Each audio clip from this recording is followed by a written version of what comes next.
Gostaria de saudar o Dr. Décio Oddoni e, na pessoa dele, todos os diretores, técnicos, empregados, funcionários da agência. Saudar o Dr. José Firmo, presidente do IBP, que ontem liderou a organização de um evento que marca, como dissemos, o retorno do setor ao lugar, ao posto que a ele lhe cabe, que é de liderar todo o processo de consolidação econômica do país. Quero saudar o secretário executivo do Ministério, o Dr. Márcio Félix, e, na pessoa dele, todo o corpo de servidores técnicos do Ministério, pessoas de alta qualificação profissional, de um grande espírito público. Saudar os membros do corpo diplomático que aqui estão, os representantes das empresas licitantes, senhoras e senhores. Eu achei muito curioso o discurso do diretor-geral da agência, Dr. Décio Oddoni, porque, na realidade, foi um discurso de despedida. Ele parece que esqueceu que nós todos estamos, por acreditar na importância da agência, por vê-la como um órgão que deve preservar sua autoridade como órgão de Estado, ter a coragem de defender toda a concepção, todo o modelo de governança, todo o sentido de autonomia, de independência, para que, usando não Nelson Rodrigues, o Nelson Rodrigues disse que não dá a importância necessária à dificuldade que é para o ser humano conviver e viver e acreditar nas dificuldades de praticar o óbvio. E ele nos traz essa memória, e a expectativa que eu tenho é que ele, com o mandato que ainda tem, porque ele não vai embora no dia 31 de dezembro deste ano, ele ainda vai ficar até 2020. E é exatamente essa diferença de mandato que as agências reguladoras, e particularmente a ANP, tem, é que nos enche de esperança da manutenção da política que vem se praticando. As senhoras e os senhores que trabalham no setor sabem das grandes dificuldades que tivemos que enfrentar. E essas dificuldades, elas decorrem em função de alguns deslizes e algumas dificuldades de se praticar o óbvio, que deve ser praticado.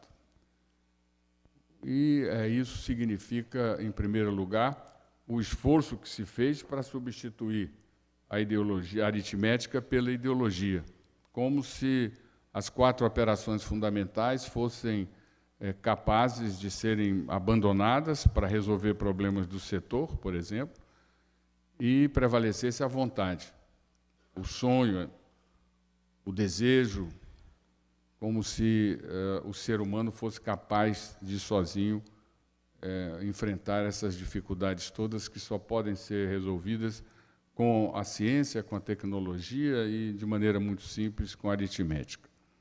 O que se fez foi voltar a esses padrões, foi acreditar que nós temos que praticar o bom senso, a razoabilidade, estudar os problemas e encontrar neles as suas próprias soluções, buscar os caminhos corretos, adequados. E a história da humanidade já nos ensinou quais são esses caminhos. Eu digo sempre que eu não conheço nenhum prêmio Nobel de Economia que ganhou o prêmio Nobel porque criou uma teoria nova.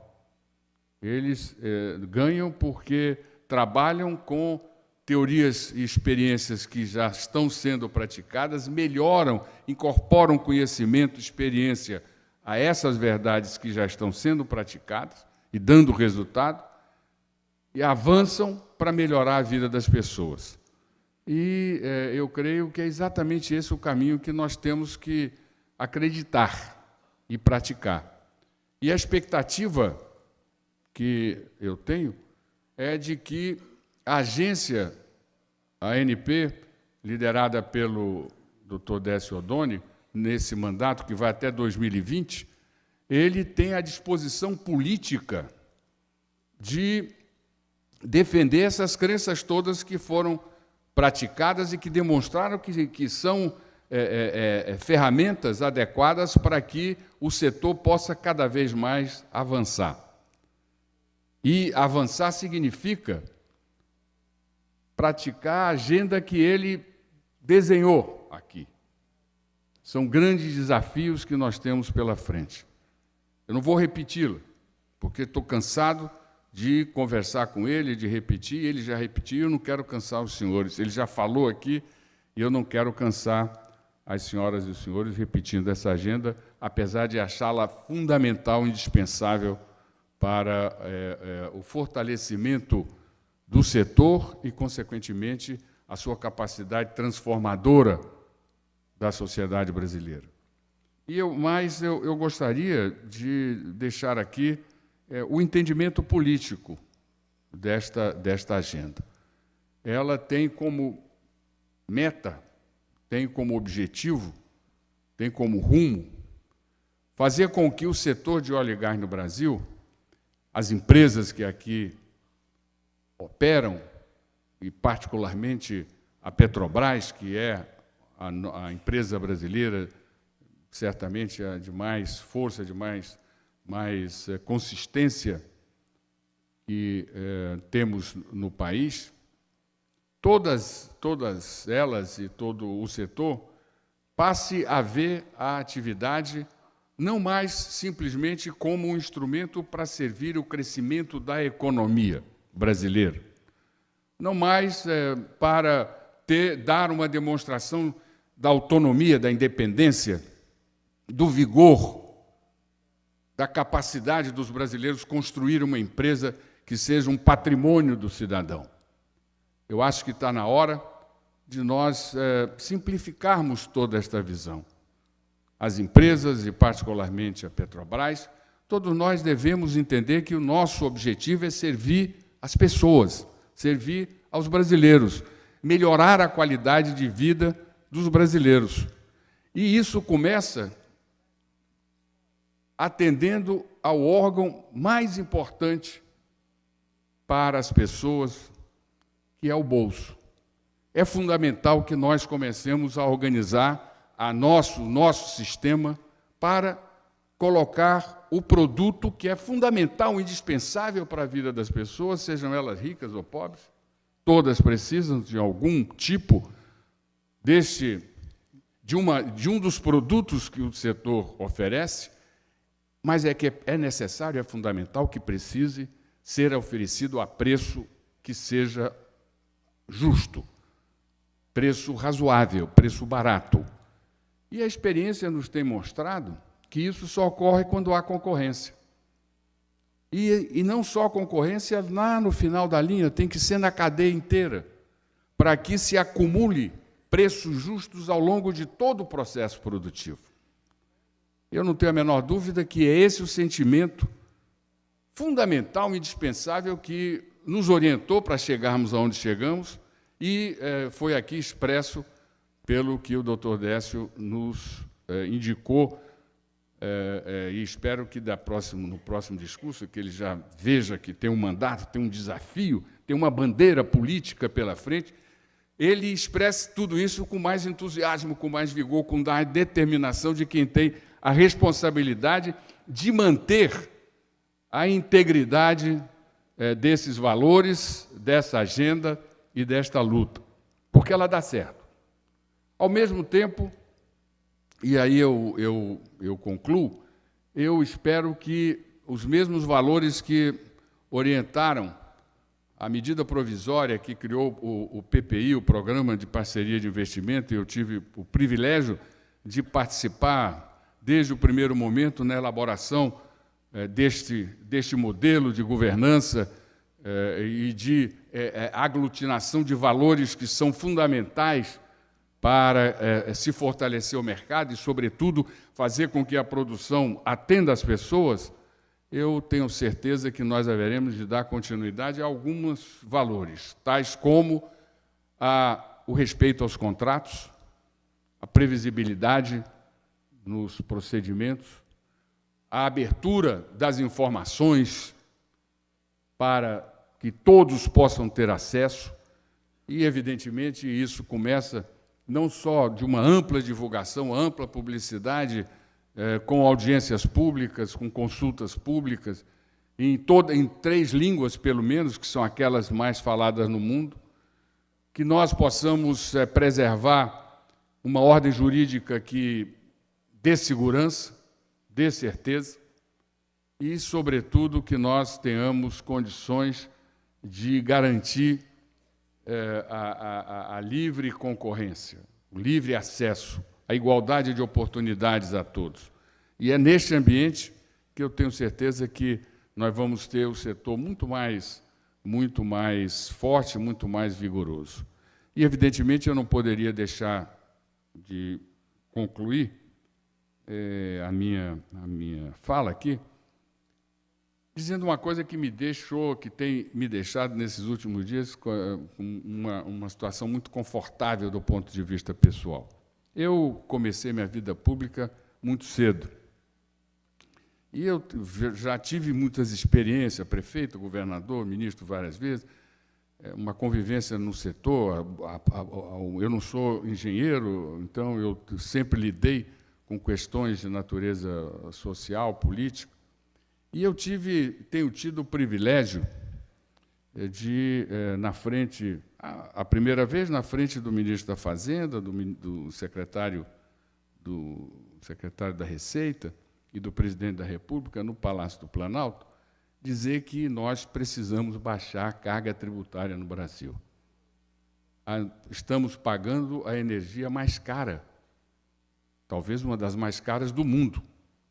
E isso é absolutamente intolerável, não só para o crescimento da economia, mas ela é, sobretudo, intolerável para o dia a dia das pessoas. A energia, a tomada, é um elemento fundamental para as pessoas.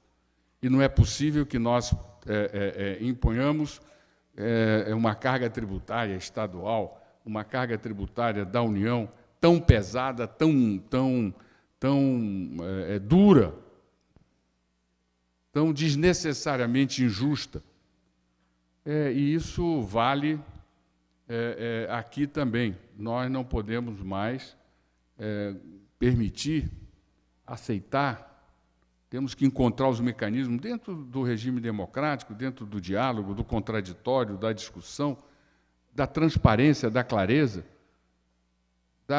Foi o que o doutor Décio disse, de um acompanhamento do processo de formação de preço, para que todos saibam como isso é feito, aonde é feito, por que é feito, para que as pessoas possam viver num ambiente de justiça tributária. O ambiente de justiça tributária é um elemento fundamental para a liberdade das pessoas. Nós, e eu concluo de fato aqui agora, nós vivemos numa situação em que todas as vezes que o governo do Estado, os governos do Estado ou o governo federal têm algum problema de natureza fiscal, eles têm um caminho que é muito ligeiro, muito rápido. Eles aumentam 3 impostos, os impostos em 3 áreas fundamentais à vida das pessoas: combustível, energia e telecomunicações. E aí resolve os problemas dele. E, curiosamente, são não só, está entendendo? Todos eles estão acima de 30% nos estados e de 15% na União, mas é muito fácil de ser arrecadado, porque não custa nada à União nem aos estados. E isso não é justo.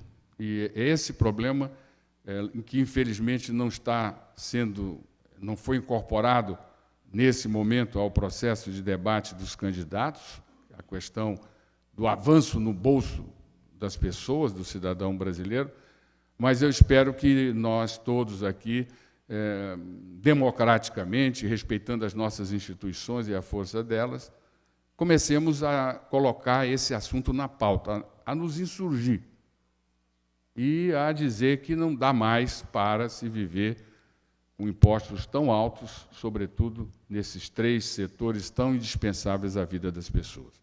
Eu desejo um grande sucesso ao leilão, tenho certeza que estamos dando mais um passo. Tenho a esperança de que a energia do Décio e dos dirigentes da agência ela será redobrada para que, do ponto de vista político, as conquistas que tivemos até agora elas possam se consolidar, e a consolidação delas significará, inevitavelmente, o fortalecimento do cidadão brasileiro e uma melhoria da vida das pessoas no Brasil. Muito obrigado.